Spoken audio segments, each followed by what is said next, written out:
Hello नमस्कार दोस्तों, मैं सर सुनील पंचारी और मैं आप सबका यूडेट क्लासेस के इस डिजिटल प्लेटफॉर्म पर हार्दिक दिल से स्वागत करता हूं।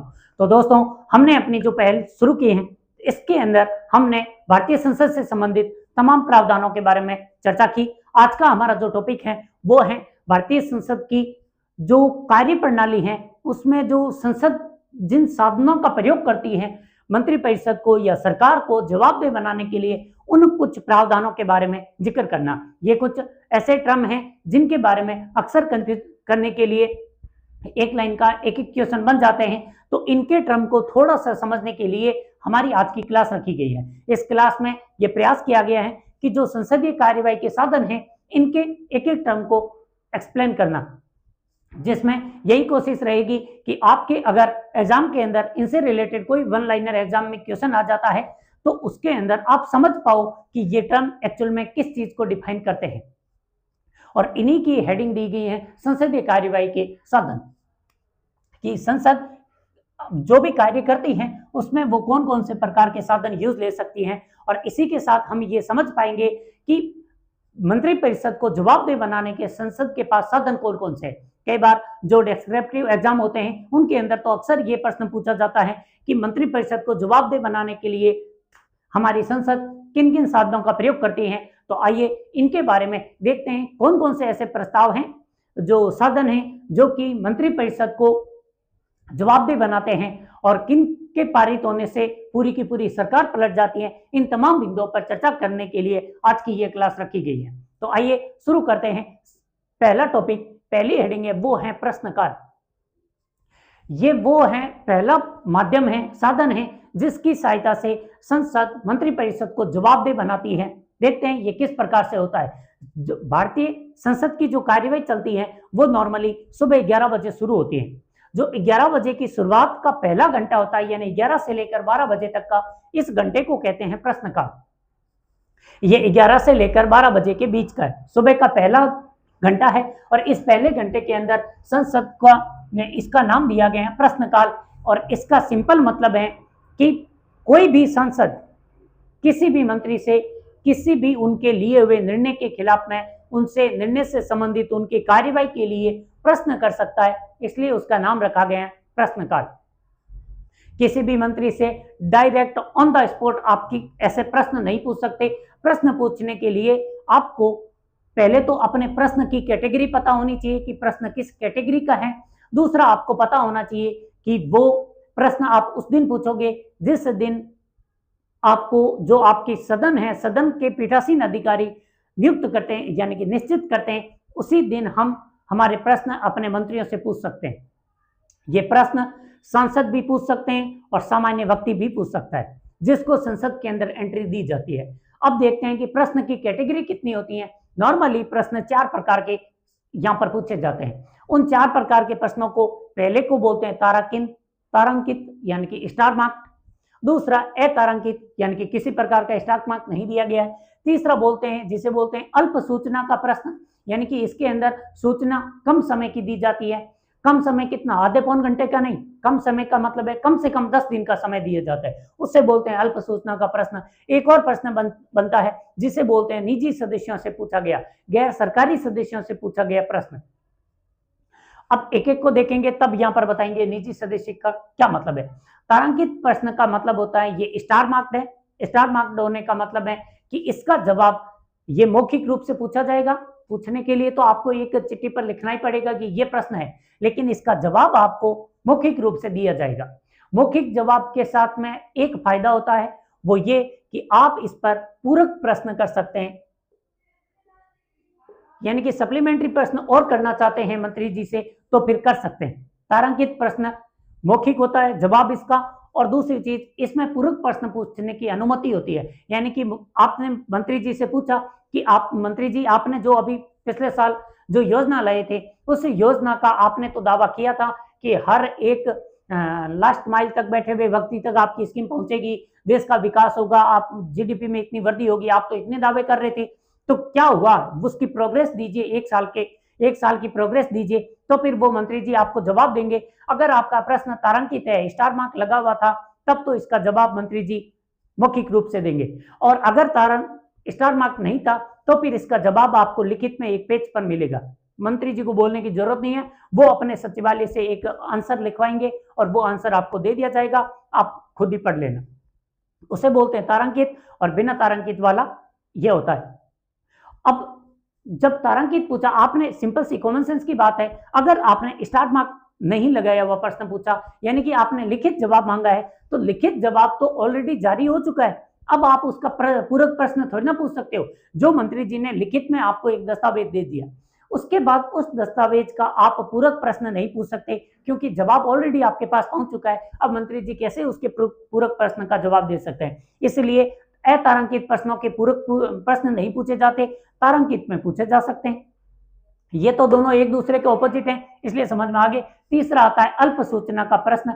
अल्प सूचना का जो प्रश्न होता है, इसका मतलब है आपने 10 दिन पहले जो संसद के अध्यक्ष हैं, सदन के अध्यक्ष हैं, उनसे अनुमति ले ली कि आप मंत्री जी से इस मामले में प्रश्न पूछना चाहते हैं। ये प्रश्न भी दोनों प्रकार के हो सकते हैं, तारांकित भी हो सकते हैं, अतारांकित भी हो सकते हैं। यानी कि आप मौखिक जवाब भी मांग सकते हो, आप चाहो तो लिखित जवाब भी मांग लो, लेकिन इसकी सूचना आप कम समय के लिए देते हो तो ऑब्वियस है छोटा प्रश्न ही पूछा जाएगा। फिर तीसरा आता है, चौथा आता है, वो है निजी सदस्यों से प्रश्न। केवल आप सरकार को ही जवाबदेह नहीं बनाते, आप प्रत्येक सांसद से प्रश्न पूछ सकते हो, क्योंकि सांसद कई बार स्कीम आती है तो उसमें सांसद की भी हिस्सेदारी होती है। सांसद भी अपने क्षेत्र की कोई डिमांड रखते हैं, तो फिर आप उस सांसद से प्रश्न कर सकते हो कि जिस योजना का आप समर्थन कर रहे थे, उस योजना का आपके गांव में क्या असर हुआ। इसे बोलते हैं निजी सदस्यों के प्रश्न। यानी कि आप 4 प्रकार के प्रश्न काल के अंदर प्रश्न पूछ सकते हो, और इनके जवाब देना मंत्रियों के लिए अनिवार्य होता है। मंत्री इनके जवाब देते हैं, और ये जो प्रश्न काल वाला दौर होता है तकरीबन 1 घंटा चलता है, सभी सदनों में होता है, विधानसभाओं में भी, लोकसभा में भी और राज्यसभा में भी। एक और एक्स्ट्रा इंफॉर्मेशन है, आप चाहो तो ध्यान में रख सकते हो, जो तारांकित प्रश्न होते हैं उनको ग्रीन चिट के अंदर लिखा जाता है, अतारांकित को सफेद के अंदर, और अल्प सूचना वालों को गुलाबी चिट में, और निजी सदस्यों वाले को पीले कलर की जो चिट होती है उसके अंदर लिखा जाता है। इनके कलर हो सकता है कभी आपको एकदम घटिया क्वेश्चन पूछना हो तो ये भी पूछा जा सकता है कि अतारांकित प्रश्न का कलर कौन सा होता है, देख लेना, हरा, सफेद, गुलाबी और पीला। उसके बाद का दौर आता है, उसे बोलते हैं शून्यकाल। ये बाकी की चीजें हैं, अधिकांशतः लोकसभा और राज्यसभा की जो नियमावली है उनके अंदर लिखे गए हैं, लेकिन शून्यकाल वाला जो कॉन्सेप्ट है ये किसी भी नियम में नहीं है, ये मात्र एक परंपरा है जो 1962 से प्रारंभ हो चुकी है।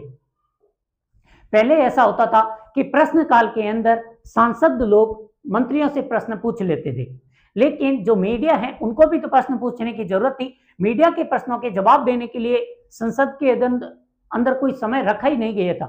तो जैसे ही प्रश्नकाल कंप्लीट होता था, मीडिया वाले वहां पर पहुंच जाते और मंत्रियों से प्रश्न करते थे, क्योंकि उस समय लाइव टेलीकास्ट भी नहीं होता था। तो मंत्रियों से प्रश्न होते थे कि आपने इसका क्या जवाब दिया, ये स्कीम सफल हुई या नहीं। तमाम प्रकार के प्रश्न बिना कोई पहले की सूचना के ऑन द स्पॉट प्रश्न पूछे जाते थे। मंत्रियों से भी, सांसदों से भी, सभी प्रकार से सभी लोगों से प्रश्न पूछे जाते थे 12 बजे के जस्ट बाद। तो जब सांसदों से प्रश्न पूछे जाते हैं ऑन द स्पॉट, ये 1962 में शुरू हुआ था। अब तो लगभग ये परंपरा ही बन चुकी है कि जैसे ही प्रश्नकाल पूरा होगा उसके बाद जो भी मिलेगा, सांसद मिलो या मंत्री, लोग प्रश्न पूछ सकते हैं, आम जनता पूछ सकते हैं, मीडिया वाले पूछ सकते हैं, एक सांसद दूसरे सांसद से प्रश्न पूछ सकता है, इसलिए उसे बोलते हैं शून्यकाल।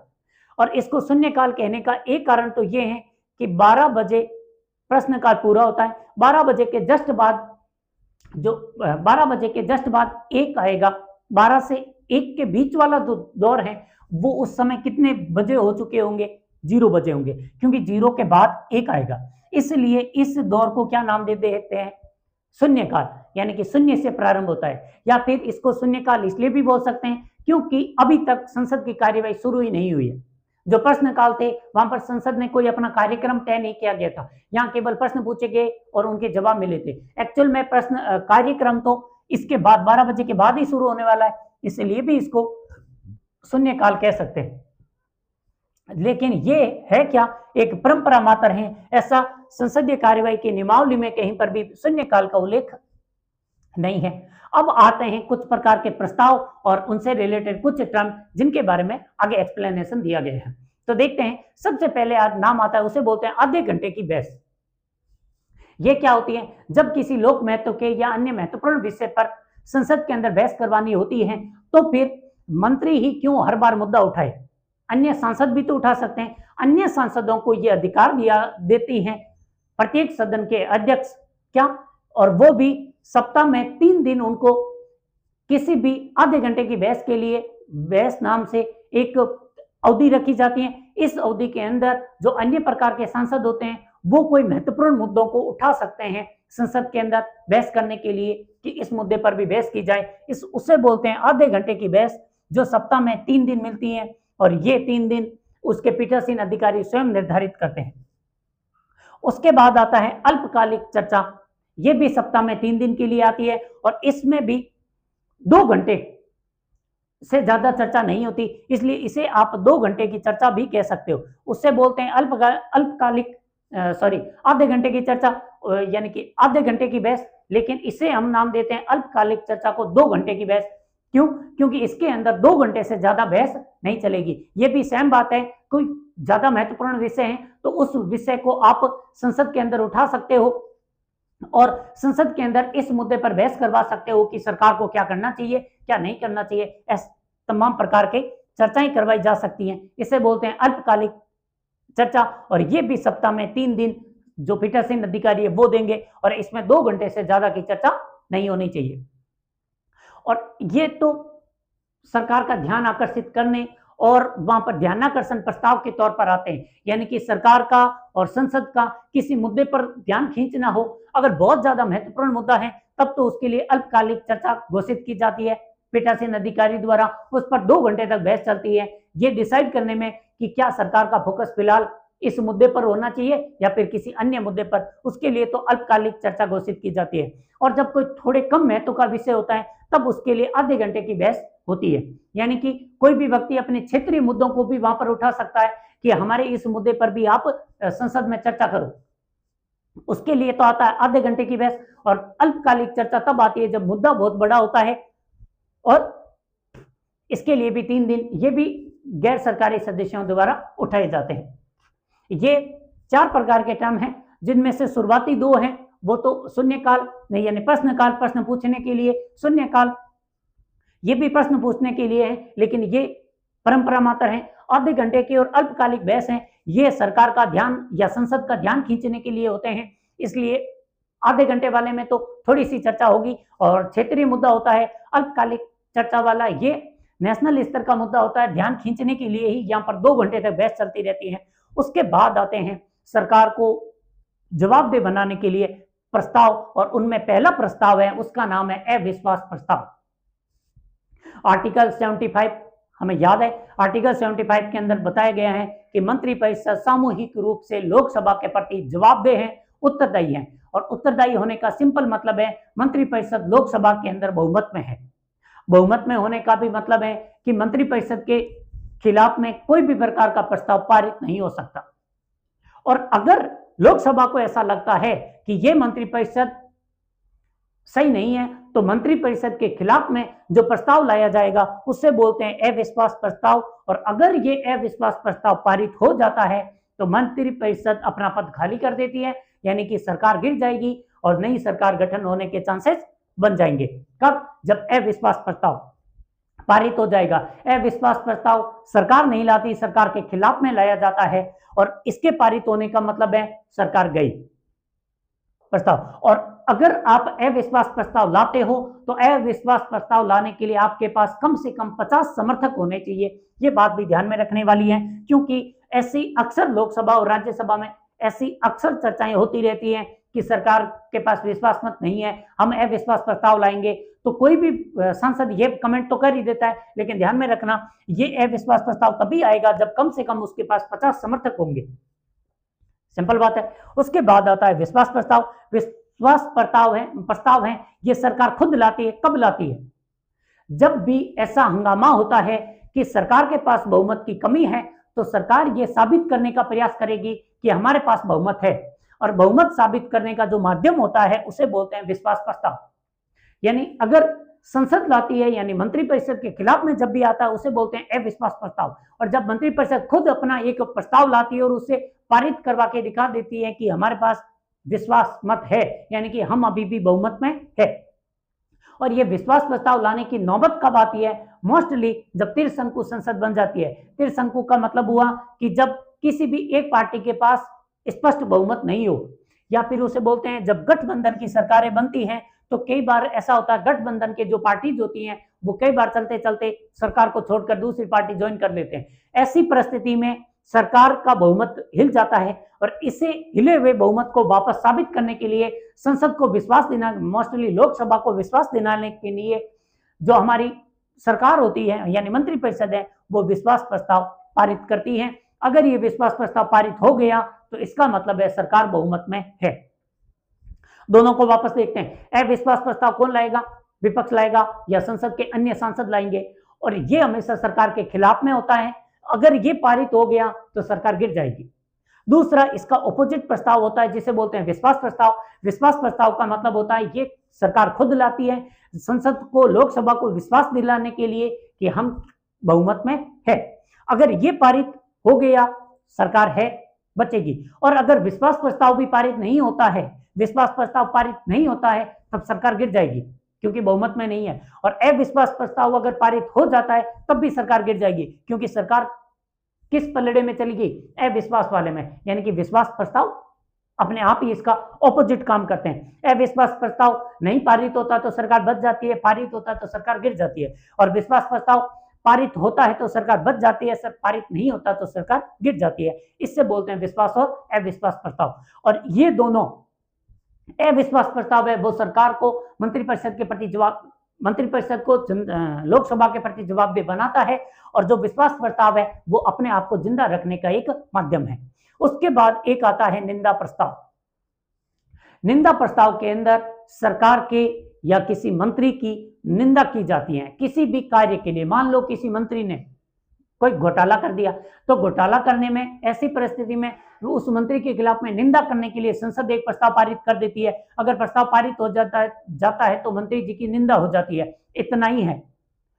लेकिन ये केवल निंदा करने के लिए होता है, ये पूरी की पूरी मंत्रिपरिषद के खिलाफ किया जा सकता है। अगर किसी सरकार के काल में बहुत बड़े बड़े घोटाले होते हैं तो पूरी की पूरी मंत्रिपरिषद की निंदा की जा सकती है, और या फिर किसी एक मंत्री की भी निंदा की जा सकती है। और अविश्वास प्रस्ताव हमेशा और हमेशा पूरी की पूरी मंत्रिपरिषद के खिलाफ ही होता है, अकेले किसी मंत्री पर कोई प्रभाव नहीं पड़ेगा। तो ध्यान में रखना, निंदा प्रस्ताव और अविश्वास प्रस्ताव दोनों को लाती कौन है? सांसद।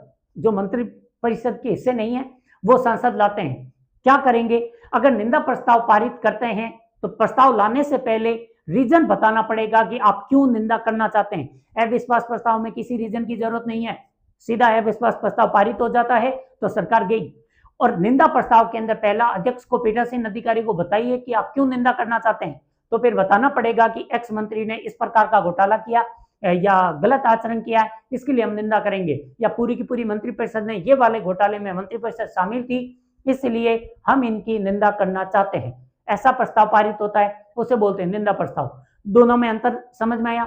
अविश्वास प्रस्ताव में लाएंगे, दोनों में समानता यही है, लाती दोनों के खिलाफ में सांसद है, नॉर्मल सांसद।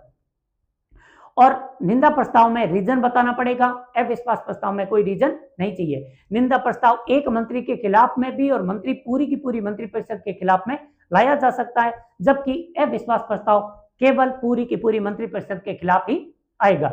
निंदा प्रस्ताव पारित होने से क्या सरकार गिर जाएगी? जी नहीं, अविश्वास प्रस्ताव पारित होने से सरकार गिर जाएगी। ये दोनों में अंतर है, कई बार कंफ्यूज करने के लिए पूछ लिया जाता है। उसके बाद आता है एक और धन्यवाद प्रस्ताव, ये भी बहुत इंपॉर्टेंट है। कैसे है? नॉर्मली हमने आर्टिकल 86 और 85 पढ़े, 86 और 87 पढ़े, उनके अंदर बात की गई थी कि राष्ट्रपति प्रत्येक साल के प्रथम बजट को, प्रथम सत्र को, जो कि बजट सत्र है, उसको संबोधित करते हैं और नई सरकार की प्रथम बैठक को संबोधित करते हैं। जब नई सरकार के या प्रथम सत्र के वर्ष के प्रथम बैठक को राष्ट्रपति संबोधित करते हैं, राष्ट्रपति के अभिभाषण के बाद सरकार को धन्यवाद प्रस्ताव लाना पड़ता है, राष्ट्रपति जी को धन्यवाद दिलाने के लिए कि आप हमारे यहाँ आए, आपने हमें यहाँ पर संबोधित किया, उसके लिए हम आपको धन्यवाद देते हैं। और ये धन्यवाद प्रस्ताव सरकार का दायित्व होता है। अगर ये धन्यवाद प्रस्ताव सदन से पारित नहीं हुआ तो अगले ही क्षण सरकार को विश्वास प्रस्ताव लाकर दिखाना पड़ेगा कि हम विश्वास में है। समझ में आ रही है बात?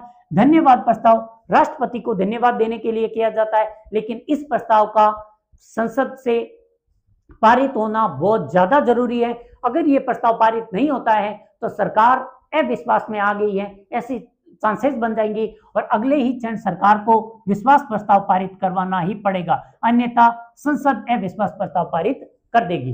तो धन्यवाद प्रस्ताव बहुत ज्यादा स्पेशल हो गया और इस धन्यवाद प्रस्ताव ने एक चीज क्लियर करवा दी कि सरकार को हर साल की शुरुआत के प्रथम बैठक के समय अपना विश्वास प्रस्ताव साबित करना ही पड़ता है, क्योंकि धन्यवाद प्रस्ताव पारित होने का मतलब है सरकार विश्वास में है। अगर धन्यवाद प्रस्ताव पारित नहीं हुआ तो सरकार का विश्वास मत खत्म हो जाएगा। इसलिए सरकार को धन्यवाद प्रस्ताव हर साल बाध्य कर देता है, साल की शुरुआत में ही मजबूर कर देता है कि आप विश्वास प्रस्ताव साबित कीजिए, पारित करवाइए। यह है धन्यवाद प्रस्ताव। उसके बाद एक आता है विलंबकारी प्रस्ताव। विलंबकारी प्रस्ताव ये नॉर्मल प्रस्ताव है। अब विलंबकारी प्रस्ताव का मतलब होता है कि अगर संसद में कोई मुद्दा चल रहा था लेकिन संसद में बार बार बहस भटक जाती है, तो ऐसी परिस्थिति में इस बहस को संकेंद्रित करने के लिए, भटकने से रोकने के लिए एक प्रस्ताव लाया जाता है जिसे बोलते हैं विलंबकारी प्रस्ताव।